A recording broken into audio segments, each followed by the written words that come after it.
Na aerodromu Nikola Tesla predstavljen je novi avion kompanije Air Srbija, Airbus A330-200, koji nosi boje i oznake specijalizovane izložbe Expo 2027.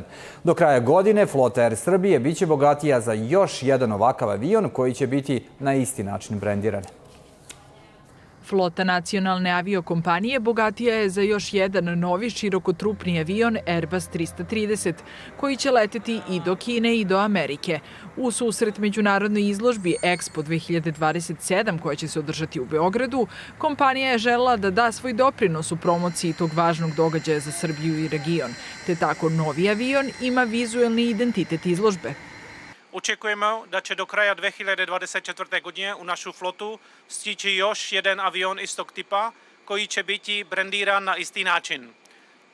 Od Chicaga i New Yorka na západu do Tianjina i Guangzhou na istoku aviony nacionalne aviokompanije predstavljaće Srbiju i Expo 2027 pred globalnom publikom. Direktor preduzeća Expo 2027, Dušan Borovčanin, rekao je da je sve istorijsko kada je reč o Expu. Ja smatram da je ovaj avion mnogo više od samo prevoznog sredstva, da on upravo jeste simbol i na neki način ambasador koji će, kako bude prelazio granice, tako nositi i širiti poruku onoga što Expo 2027 jeste.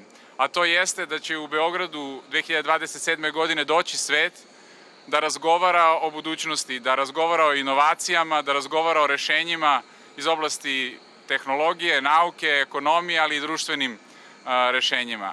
Ministar finansija Siniša Mali rekao je da je Air Srbija najbrže rastuća aviokompanija u regionu. I onda pogledajte koliko se naša Srbija promenila, koliko se naša nacionalna aviokompanija promenila, da danas imamo 26 novih aviona, do kraja godine još 3 će aviona stići, dakle u floti Air Srbije biće 29 aviona. Kompanija koja je od 2013. godine, kada smo krenuli jednu novu stranicu razvoja ovog preduzeća, prevezla preko 30 miliona putnika. Pogledajte kako izgleda ovaj avion, dakle u bojama, u dizajnu Expa.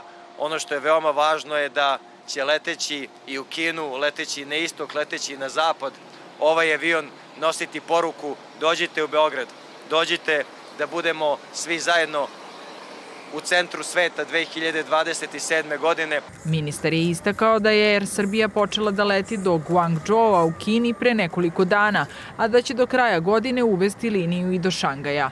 Rekao je i da se 2027. godine, kada se održava Expo, očekuje više od 3 miliona posetilaca, te da je to prilika da se Srbija predstavi na pravi način.